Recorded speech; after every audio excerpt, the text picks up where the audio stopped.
സ്ത്രീകളെയും പെൺകുട്ടികളെയും വലയിലാക്കുന്നത് മൈനാഗപ്പള്ളിയിൽ scooter യാത്രക്കാരിയെ car കയറ്റി കൊലപ്പെടുത്തിയ കേസിലെ പ്രതിയായ മുഹമ്മദ് അജ്മലിന്റെ പ്രധാന ഹോബിയാണെന്ന് പ്രദേശവാസികൾ. കായംകുളം MSM കോളേജിലെ ബിരുദ പഠനം പൂർത്തിയാക്കാതെ ഉപേക്ഷിച്ചു. ഇടക്കാലത്ത് സിനിമാ മോഹവുമായി എറണാകുളത്തേക്ക് പോയി. മാസങ്ങളോളം അവിടെ ചുറ്റിയടിച്ച ശേഷം വാടകയ്ക്കെടുത്ത കാറുമായി മുങ്ങി. ചന്ദനമരം മോഷ്ടിച്ച കേസിലും പ്രതിയാണ് അജ്മൽ. കരുനാഗപ്പള്ളിയിലെ സ്വകാര്യ ആശുപത്രിയിൽ ചികിത്സയ്ക്ക് പോയപ്പോഴാണ് കാഷ്വാലിറ്റിയിൽ നൈറ്റ് ഡ്യൂട്ടി നോക്കിയിരുന്ന ഡോക്ടർ ശ്രീകുട്ടിയെ പരിചയപ്പെട്ടത്. പോലീസ് ഉദ്യോഗസ്ഥന്റെ മകനാണെന്നാണ് പരിചയപ്പെടുത്തിയത്. തന്റെ പക്കൽ നിന്ന് സ്വർണത്തിന് പുറമെ 8 ലക്ഷം രൂപ അജ്മൽ കൈക്കലാക്കിയതായി ഡോക്ടർ ശ്രീകുട്ടി മൊഴി നൽകിയിട്ടുണ്ട്. അടുത്തിടെ വിദേശത്ത് നിന്നെത്തിയ ഇടക്കുളങ്ങരയിലെ സുഹൃത്തായ ശംഭുവിന്റെ വീട്ടിലെത്തി സംഭവ ദിവസം ഇരുവരും ഭക്ഷണം കഴിച്ചു.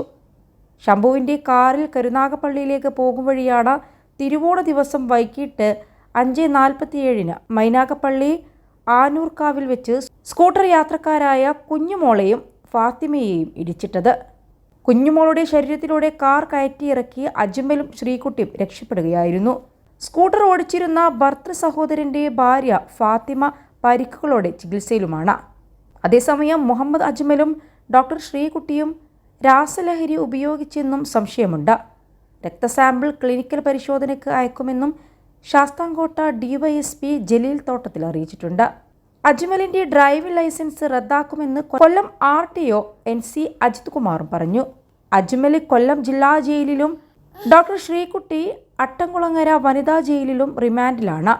21 ലക്ഷത്തോളം സന്തുഷ്ടരായ ഉപഭോക്താക്കളും 2 ലക്ഷത്തോളം തിമിര ശസ്ത്രക്രിയകളും പൂർത്തിയാക്കിയ മലബാറിലെ ഏക കണ്ണാശുപത്രി Al Salama eye hospital, hospital road, Perinthalmanna. കസ്റ്റഡിക്കായി ശാസ്താംകോട്ട പോലീസ് ഇന്ന് അപേക്ഷ നൽകും. കസ്റ്റഡിയിൽ കിട്ടിയാൽ പ്രതികൾ മദ്യപിച്ച മൈനാഗപ്പള്ളിയിലെ മൈതാനം, അപകടമുണ്ടായ ആനൂർക്കാവ് ജംഗ്ഷൻ, രക്ഷപ്പെട്ട ശാസ്താംകോട്ട കരുനാഗപ്പള്ളി റോഡ്, കാർ ഉപേക്ഷിച്ച് പ്രതികൾ ഓടിക്കയറിയ കരുനാഗപ്പള്ളി കോടതിക്ക് സമീപത്തെ വീട്, അജ്മൽ ഒളിവിലായിരുന്ന ശൂരനാട് പതാരത്തെ സുഹൃത്തിന്റെ വീട് എന്നിവിടങ്ങളിലെത്തിച്ച് നാളെ തെളിവെടുക്കും. അജ്മലിന്റെ ഫോണിനായുള്ള തെരച്ചിലും ആരംഭിച്ചിട്ടുണ്ട്.